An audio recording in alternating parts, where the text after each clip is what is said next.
So I'm a city planner, an urban designer, former arts advocate, trained in architecture and art history, and I want to talk to you today not about design, but about America, and how America can be more economically resilient, how America can be healthier, and how America can be more environmentally sustainable. And I realize this is a global forum, but I think I need to talk about America because there is a history, in some places, not all, of American ideas being appropriated, being emulated, for better or for worse, around the world. And the worst idea we've ever had is suburban sprawl. It's being emulated in many places as we speak. By suburban sprawl, I refer to the reorganization of the landscape and the creation of the landscape around the requirement of automobile use. That the automobile that was once an instrument of freedom has become a gas-belching, time-wasting, and life-threatening prosthetic device that many of us need most Americans, in fact, need just to live their daily lives. And there's an alternative. You know, we say half the world is living in cities. Well, in America, that living in cities, for many of them, they're living in cities still where they're dependent on that automobile. And what I work for and to do is to make our cities more walkable. But I can't give design arguments for that will have as much impact as the arguments that I've learned from the economists, the epidemiologists, and the environmentalists. So these are the three arguments I'm going to give you quickly today. When I was growing up in the 70s, the typical American spent 1/10 of their income, American family, on transportation. Since then, we've doubled the number of roads in America, and we now spend 1/5 of our income on transportation. Working families, which are defined as earning between $20,000 and $50,000 a year in America, are spending more now on transportation than on housing, slightly more, because of this phenomenon called drive till you qualify, finding homes further and further and further from the city centers and from their jobs, so that they're locked in this 2, 3 hours, 4 hours a day of commuting. And these are the neighborhoods, for example, in the Central Valley of California that weren't hurt when the housing bubble burst and when the price of gas went up. They were decimated. And in fact, these are many of the half-vacant communities that you see today. Imagine putting everything you have into your mortgage, it goes underwater, and you have to pay twice as much for all the driving that you're doing. So we know what it's done to our society and all the extra work we have to do to support our cars. What happens when a city decides it's going to set other priorities? And probably the best example we have here in America is Portland, Oregon. Portland made a bunch of decisions in the 1970s that began to distinguish it from almost every other American city. While most other cities were growing an undifferentiated spare tire of sprawl, they instituted an urban growth boundary. While most cities were reaming out their roads, removing parallel parking and trees in order to flow more traffic, they instituted a skinny streets program. And while most cities were investing in more roads and more highways, they actually invested in bicycling and in walking. And they spent $60 million on bike facilities, which seems like a lot of money, but it was spent over about 30 years, so $2 million a year. Not that much, and half the price of the one cloverleaf that they decided to rebuild in that city. These changes and others like them changed the way that Portlanders live, and their vehicle miles traveled per day, the amount that each person drives, actually peaked in 1996, has been dropping ever since, and they now drive 20% less than the rest of the country. The typical Portland citizen drives 4 miles less and 11 minutes less per day than they did before. The economist Joe Courtwright did the math, and he found out that those 4 miles plus those 11 minutes adds up to fully 3.5% of all income earned in the region. So if they're not spending that money on driving, and by the way, 85% of the money we spend on driving leaves the local economy. If they're not spending that money on driving, what are they spending it on? Well, Portland is reputed to have the most roof racks per capita, the most independent bookstores per capita, the most strip clubs per capita. These are all exaggerations, slight exaggerations of a fundamental truth, which is Portlanders spend a lot more on recreation of all kinds than the rest of America. Actually, Oregonians spend more on alcohol than most other states, which may be a good thing or a bad thing, but it makes you glad they're driving less. Now, but actually they're spending most of it in their homes. And home investment is about as local an investment as you can get. But there's a whole other Portland story which isn't part of this calculus, which is that young, educated people have been moving to Portland in droves. So that between the last two censuses, they had a 50% increase in college-educated millennials, which was 5 times what you saw anywhere else in the country, or I should say, of the national average. So, on the one hand, a city saves money for its residents by being more walkable and more bikeable. But on the other hand, it also is the cool kind of city that people want to be in these days. So the best economic strategy you can have as a city is not the old way of trying to attract corporations and trying to have a biotech cluster or a medical cluster or an aerospace cluster, but to become a place where people want to be. And millennials, certainly, these engines of entrepreneurship, 64% of whom decide first where they want to live, then they move there, then they look for a job, they will come to your city. The health argument is a scary one, and you've probably heard part of this argument before. Again, back in the 70s, a lot's changed since then. Back in the 70s, 1 in 10 Americans was obese. Now 1 out of 3 Americans are obese, and the second third of the population is overweight. 25% of young men and 40% of young women are too heavy to enlist in our own military forces. According to the Center for Disease Control, fully 1/3 of all children born after 2000 will get diabetes. We have the first generation of children in America who are predicted to live shorter lives than their parents. I believe that this American healthcare crisis that we've all heard about is an urban design crisis, and that the design of our cities lies at the cure. Because we've talked a long time about diet, and we know that diet impacts weight, and weight, of course, impacts health.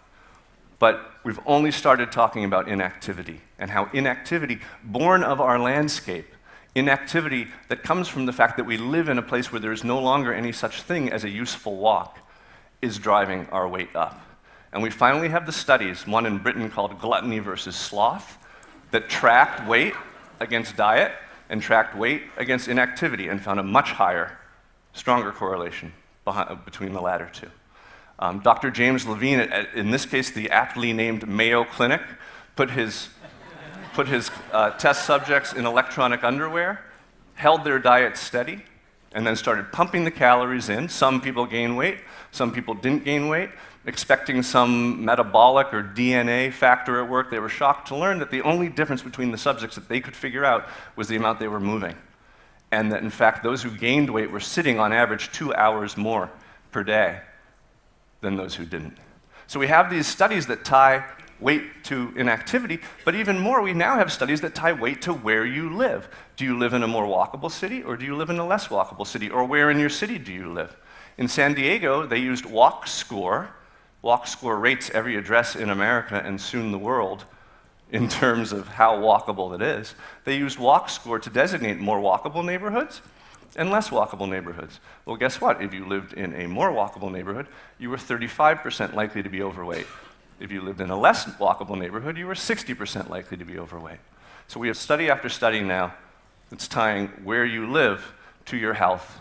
Particularly as in America, the biggest health crisis we have is this one that's stemming from environmental-induced inactivity. And I learned a new word last week. They call these neighborhoods obesogeneric. I may have that wrong, but you get the idea. Now, that's one thing, of course. Briefly mentioning, we have an asthma epidemic in this country. You probably haven't thought that much about it. 14 Americans die each day from asthma. 3 times what it was in the 90s. And it's almost all coming from car exhaust. You know, American pollution does not come from factories anymore, it comes from tailpipes. And the amount that people are driving in your city, your urban VMT is a good prediction of the asthma problems in your city.